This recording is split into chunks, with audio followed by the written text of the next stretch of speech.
이렇게 2022년 새해 첫 주일 예배를 드리기 위해 예배당에 오신 우리 성도님들을 정말 사랑하고 또 축복합니다. 기도와 예배로 시작하는 올 한 해가 우리 주님의 크신 도움으로 인해서 여러분들의 삶에 풍요로움과 그리고 기쁨이 넘치기를 진심으로 소망합니다. 오늘 이 시간에 우리 말씀을 듣기 전에 우리 옆에 계시는 우리 성도님들과 서로 이렇게 인사했으면 이런 인사를 나누면은 좋겠습니다. 믿음의 공동체가 되어 주셔서 사랑하고 감사하고 축복합니다. 이렇게 옆에 계신 분들과 함께 나누겠습니다. 우리 믿음의 공동체가 되어 주셔서 감사하고 축복합니다.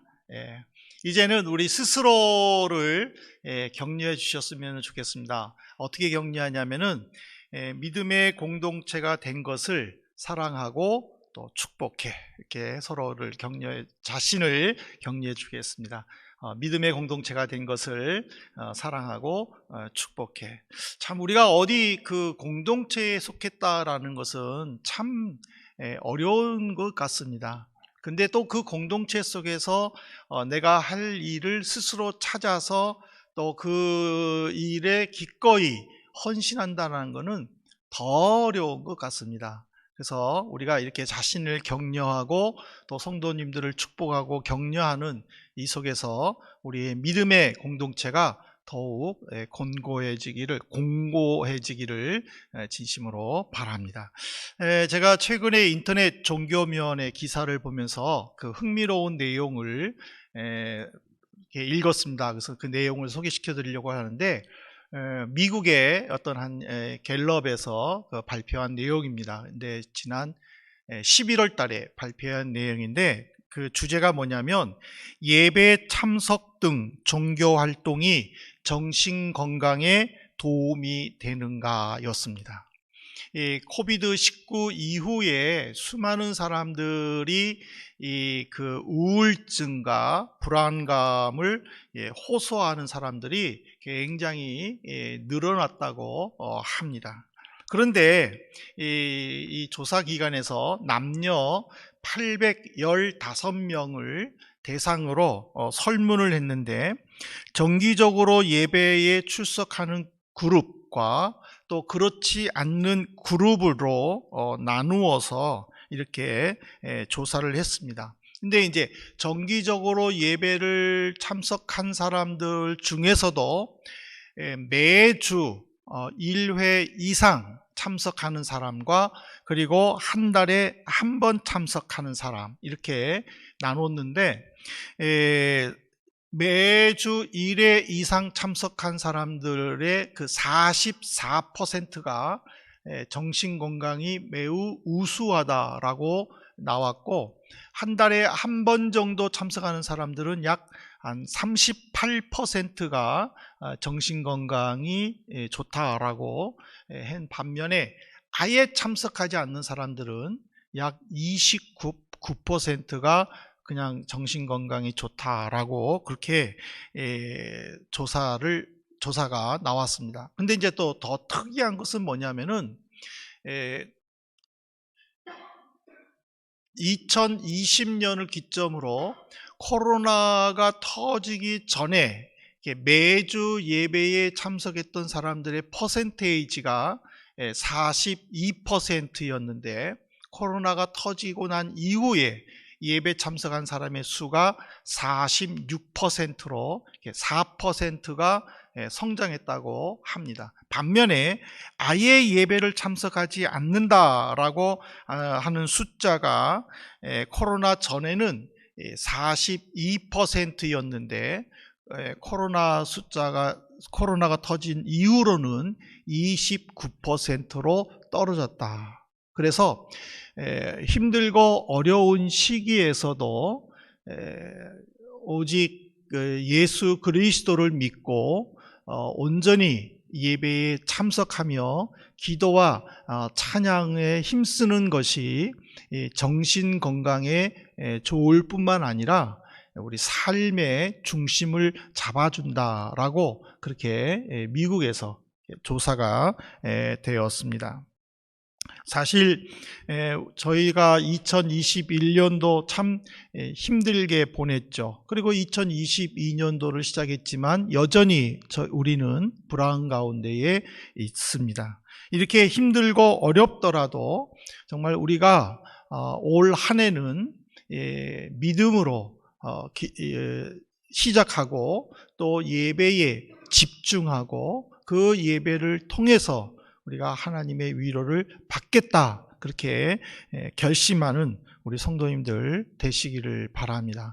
아마 오늘 참석하신 분들은 개근이 될 겁니다. 52주를 내가 빠지지 않고 다 참석하겠다 그러면은 분명 개근이 될 겁니다. 내 인생에 있어서 한번 내가 예배를 한 번도 안 빠지는 개근을 해봐야 되겠다 하고 목표를 정하시고 믿음의 발걸음을 내디디시기를 바랍니다. 제가 왜 이런 말씀을 드리느냐, 바로 히브리서의 이 말씀은 우리 성도들이 어떤 삶을 살아야 하는가에 대해서 제시해 주는 말씀입니다.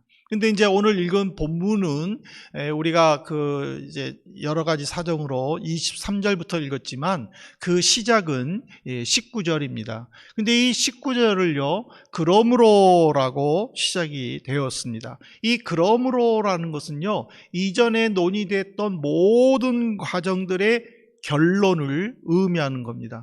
그렇다면 이 히브리 기자가 19절에 그러므로라고 말했던 것은 바로 9장 1절부터 10장 18절까지의 내용들을 전부 다 결론적인 내용에서 그러므로라는 말을 했습니다. 그러면 9장과 10장 중반절의 내용은 무엇이냐? 그 내용은 간단하게 말하면 이거예요. 구약시대 때의 제사 제물의 그 불안정성으로 이제는 그 한계가 왔다라는 거예요. 그래서 하나님께서는 이 흠없는 가축들을 죽임으로 드리는 이 피의 제사를 없애고 다른 방법으로 인간들의 죄를 용서할 방법을 강구하고, 그것을 바로 성자 예수에게, 그리스도에게 이 사명을 맡겼고, 예수 그리스도는 이 땅에 오셔서 대제사장적인 행위를 통하여 십자가의 죽으심으로 완벽한 제사를 이루었다. 이것이 바로 9장과 10장의 내용입니다. 그러니까는 히브리 기자가 그러므로라고 이렇게 말을 한 것은 뭐냐면은, 예수님의 희생으로 말미암아 우리들은 성도의 자격을 얻었기 때문에 우리는 그리스도의 피에 담력을 얻어서 이제는 주저하지 말고 은혜의 보좌로 나아가야 된다라고 하는 말씀입니다. 그래서 이제 20절에 보면은 히브리 기자는 성도들에게 희망을 주고 용기를 주기 위해서 새로운 살 길로 들어서라 라고 촉구했습니다. 이 새로운 살 길은 여러 가지 의미가 있는데, 이 새롭다에는 시간적인 의미와 질적인 의미가 있습니다. 시간적인 의미는 뭐냐면, 그리스도의 희생으로 성도가 하나님과의 관계가 올바로 회복되면서 전에 존재하지 않던 그리스도인의 공동체에 주어지는 은혜를 말하는 거예요. 그러니까 그 시간상은 뭐냐면, 예수 그리스도의 죽음으로 말미암아 우리의 신분이 완전히 바뀌었다라는 거예요. 하나님과의 원수에서 이제는 하나님의 자녀로 이렇게 바뀌는 그 시간상의 의미 속에서 우리가 이제는 공동체에게 주어지는 그 은혜의 삶을 누려야 된다라는 거죠. 이것이 이제 질적인 차원에서는 하나님께서는 모세를 통하여 율법을 주셨죠. 그 율법 속에서 언약을 맺으셨죠. 이것이 바로 이제 그리스도가 이 땅에 옴으로 말미암아 옛 언약으로 이제는 퇴보가 되는 거죠. 이제는 하나님이 성도들과 자기 백성들과 새 언약을 맺었는데 그 새 언약은 그리스도의 피로 인하여 누리는 언약이라는 것이죠. 이거는 영원히 바뀌어지지 않는다라는 것을 의미하는 거예요. 그러니까 우리는 바뀌어지지 아니하는 그리스도의 복음을 붙잡고 은혜의 보좌로 담대히 나아갈 때에 하나님께서는 그가 속한 믿음의 공동체를 통해서 한없이 많은 은혜들을 부어주신다. 이것이 이 말씀의 요약이라는 사실입니다. 그러면 살 길은 뭐냐는 거예요. 살 길. 사람들은 다 살려고 하잖아요. 하지만은 어쩌든지 살려고 하는데도 불구하고 사람들은 죽음의 길을 향하여 가는 거예요. 우리는 살고 싶지만은 우리도 모르게 늙어가게 되고 점점 죽음과 가까워지는 것이 우리의 삶이라는 거예요. 그것을 알고 있는 히브리 기자는 성도들에게 새로운 살 길을 주셨어요. 그 살 길이 뭐냐? 바로 그리스도의 희생제사로 흘리신 보혈로 하나님 앞에서 자유롭게 생명의 길로 나간다라는 거예요.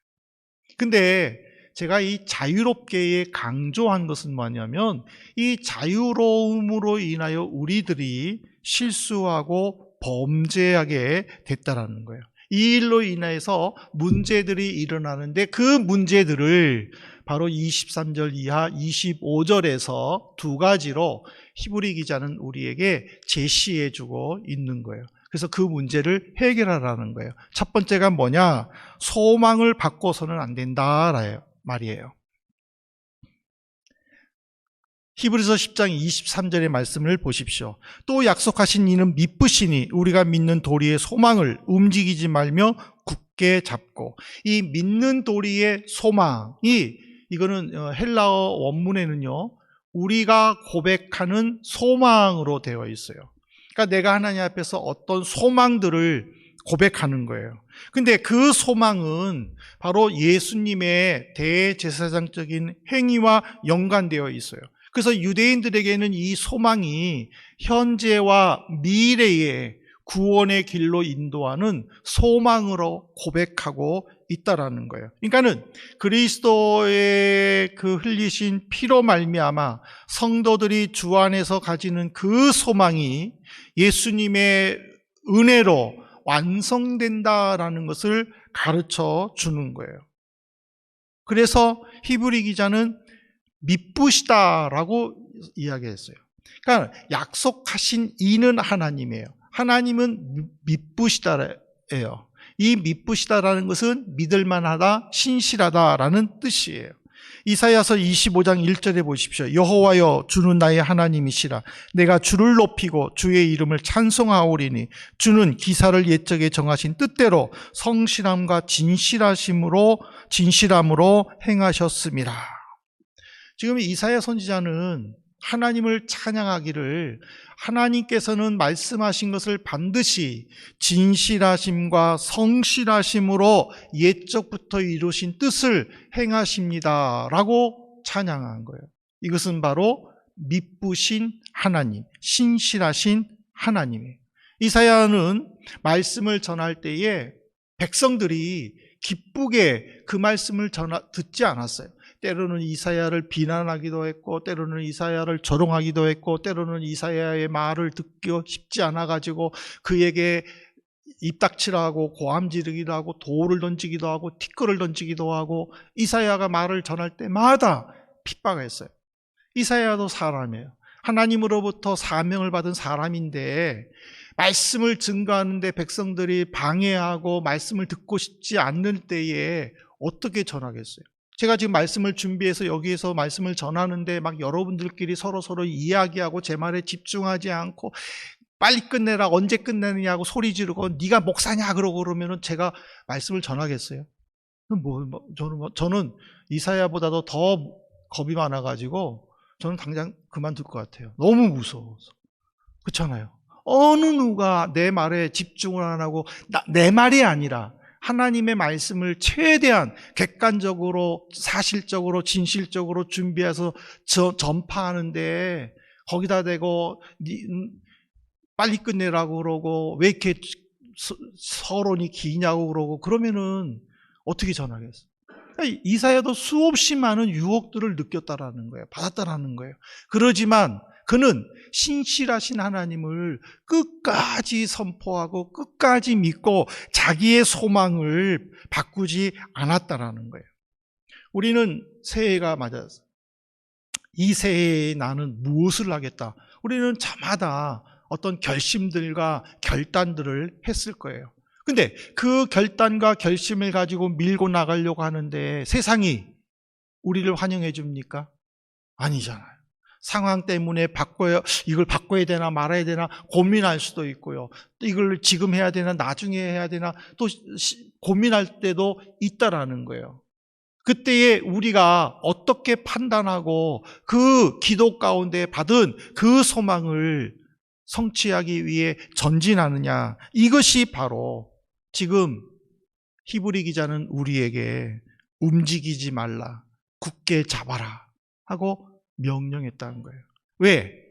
그도 사람이고 이 말씀을 읽는 이들도 사람이기 때문에 언제든지 변할 수 있다는 것을 알았기 때문이라는 거예요. 그러면 움직이지 말라가 뭐예요? 이 헬라어 말을 다시 해석하면은요, 확고부동하다라는 뜻이에요. 확고부동하다. 그러니까 확신이 있다라는 거예요. 바뀌지 않는다라는 거예요. 내가 기도하면서 세운 소망, 그거는 어떤 일이 있어도 이런저런 사정으로 변해서는 안 되고 바꿔서도 안 된다라는 거예요. 한번 세웠으면 믿고 하나님을 믿고 끝까지 밀고 나가라라는 거예요. 굳게 잡아라가 뭐예요?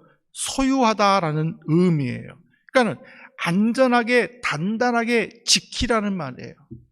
내가 어떤 소망이든지 세웠다면 그 소망을 내가 기도 속에서 하나님이 인도해 주실 것이라는 확신을 가진다면은 현재와 미래의 구원을 위하여 예수 그리스도에게 대제사장적인 행위를 통하여 피의 제사로 완성시키심을 내가 고백한다면은 그거를 단단히 붙잡아라라는 거예요. 붙잡았는데도 불구하고 어떤 상황으로 인하여 어떤 일로 인하여 그것을 바꾼다거나 변경해서는 안 된다는 거예요.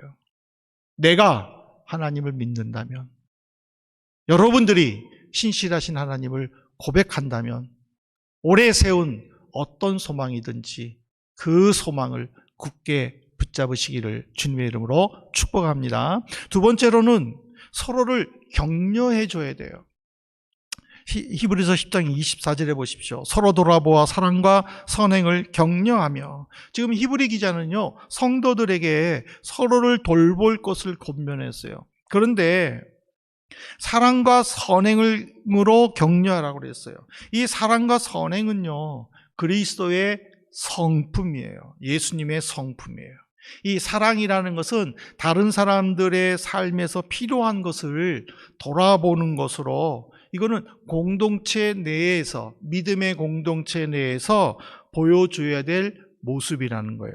그리고 선행이라는 것은 사랑을 이렇게 구체적으로 표현한 것으로 성도들 사이에서 능동적으로 자원하는 마음으로 관심을 가지고 서로 좌절하기 쉬운 공동체 속에서 서로를 격려해 주어야 된다는 거예요.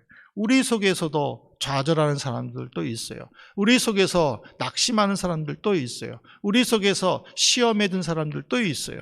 그럴 때 누군가가 옆에서 격려해주고 독려해주고 기도해준다면 그도 그 시험과 유혹에서 일어설 수 있다라는 것을 가르쳐주는 거예요. 세상은 하나됨을 요구하잖아요. 지금 독일에서도 이 코로나로 인하여 계속 강조한 것이 뭐예요? 하나됨이잖아요. 서로가 나를 주장하고 나를 내세울 수 있지만은, 그러나 이 어려운 시기에 우리가 하나가 되어서, 우리 민족이 하나가 되어서 이 어려움을 극복하고 어쨌든지 간에 이 어려움 속에서 서로를 위해 배려하자라고 지금 계속 이야기하는 거잖아요. 그러니까 세상도 어떤 단체든지 공동체든지 하나를 요구하는데 우리 교회에서 더 하지 않습니까? 예수님을 보십시오. 예수님은 이미 하나님의 아들이시잖아요. 그러면 누구의 도움도 필요 없이 당신이 이루고자 하는 하나님으로부터 받은 미션들을 충분히 감당할 수 있는 능력을 가지신 분이에요. 그런데도 불구하고 예수님은 12명의 제자를 세우셨어요. 그 중에 한 명은 배반할 거를 이미 아셨어요. 그렇지만 그 한 명을 탈락시키지 않으셨어요. 끝까지 그 한 명을 끌고 가셨어요. 왜? 바로 이 12명을 통해서 예수님은 하시고자 하실 일을 이루실 계획이 있었기 때문이라는 거예요. 올 한 해 작년에 이어서 힘들고 어려울 것이다 라는 전망은 새해가 시작되기 전에 이미 나왔어요. 이 어려운 시기에 우리가 어떻게 해야 되겠느냐라는 거예요. 세상을 내가 어떻게 바라보고 생각하느냐에 따라서 세상을 보는 눈은 달라질 겁니다. 만일 이 세상을 배려심이 부족하고 자기 주장을 강하게 하고 서로 이기적이다 라고 생각하고 이 세상을 바라보면요, 정말 이 세상은요 힘들고 쓸쓸하고 혼자 살기가 무서울 정도의 세상이 될 것입니다. 지금도 심심치 않게 고독사가 많잖아요. 홀로 살면서 많이 오래 죽은 지가 오래돼서 시체가 썩은 냄새 때문에 문을 열고 들어가 보니까는 죽은 지 오래됐다. 그런 기사들 많이 나오잖아요. 옆집에 신문이 쌓이고 우유가 쌓였어도 어느 누구도 관심을 가져주지 않는 사회잖아요. 이런 사회에 혼자 산다. 얼마나 무섭겠어요. 얼마나 무섭겠어요. 근데 이 세상을 그래도 누군가가 나를 위해 격려해 줄 것이다, 아니면 내가 누군가를 격려해 줄 것이다, 그래서 길거리에 만나다가도 서로 모르는 얼굴이지만은 눈을 마주쳤을 때는 모인 하고 인사한다면은, 그래서 그 사람이랑 이렇게 눈 인사하면서 가끔 만나다가 어느 순간에 만날 수가 없을 때 왜 그 사람이 안 나왔을까라는 생각을 하는 세상이 된다면은 나 혼자 살아도 무섭지가 않는 거예요. 나 혼자 살아도 쓸쓸하지 않는 거예요. 왜? 누군가가 나를 걱정해 주는 사람이 있고 누군가가 나를 이끌어 주는 사람이 있고 내가 누군가를 걱정해 주고 내가 누군가를 이끌어 주는 그런 서로 교통하는 세상이 되기 때문이라는 사실이죠. 그러면은 히브리 기자는 왜 성도들에게 사랑과 선행을 가지고 격려하면서 하나님이 주시는 소망을 흐트리지 말고 변질시키지 말고 끝까지 붙잡고 나가라고 했느냐? 그거는 바로 25절의 이유 때문이에요. 25절에 뭐라고 나왔어요? 모임을 폐하는 어떤 사람들의 습관과 같이 하지 말고. 그러니까 히브리 기자는 이 모임이, 공동체가 폐지되지 않기를 바랬던 거예요. 이 모이기를 피하는 어떤 사람들의 습관, 이거는 사탄이 사용하는 방법이라는 거예요. 예수님이 핍박을 받으신 이후에 기독교는요, 로마 시대로부터 시작해서 끊임없이 핍박과 박해의 역사 속에 있었어요.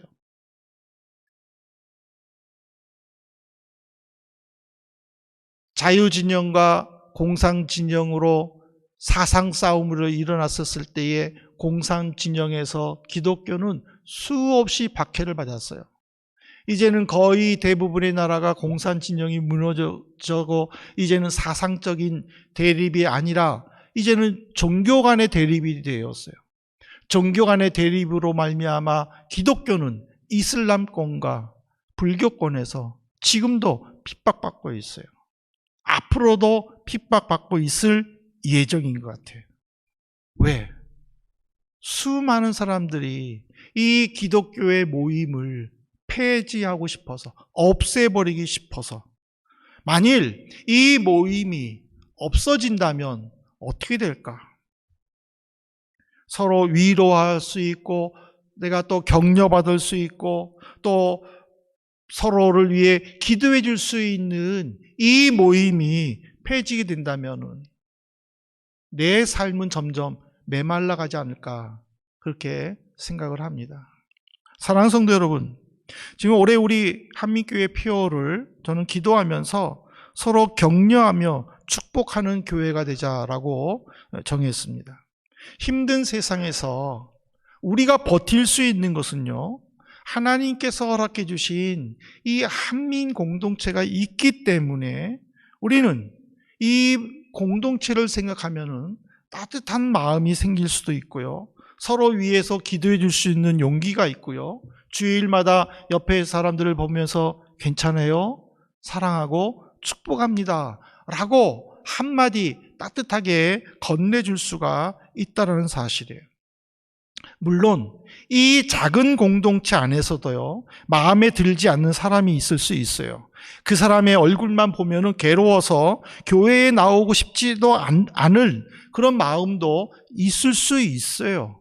하지만은 이런 마음은 모이게 힘쓰지 못하도록 유혹해서 믿음 공동체를 깨트리고 교회를 폐지하려고 하는 사탄의 전략임을 우리는 알아야 된다는 거예요. 그리스도의 구원으로 인해 현재와 미래의 구원을 위해서 사는 성도는요, 사탄의 전략에 빠져서는 안 됩니다. 내 마음에 미움이 생기기나 아니면 의심이나 자꾸 나를 주장하려고 하는 마음이 올라올 때마다 그럴수록 우리는 예수의 이름을 선포하면서 마귀를 물리쳐야 할 줄로 믿습니다. 사랑하는 성도 여러분, 하나님께서 우리에게 허락해 주신 이 믿음의 공동체인 한민교회, 이 교회는 우리가 만들어 가야 합니다. 교회를 폐지하려는 사탄의 전략에 맞서서 어려워도 힘들어도 우리는 모이기에 더욱 힘써야 됩니다. 만나면 서로를 격려해주고 축복해줘야 합니다. 흩어지면 이 믿음 공동체를 생각하면서 서로 기도해준다면 우리 한민의 신앙 공동체는 풍성할 줄로 믿습니다. 올 한 해 우리가 이 한민의 믿음 공동체에 내가 속해 있음을 하나님께 감사하고 내게 주신 그 옆에 있는 공동체를 위해 기도하고 격려하면서 합력해서 선을 이루어 나가는 우리 한민교회 성도님들 되시기를 주님의 이름으로 축복합니다.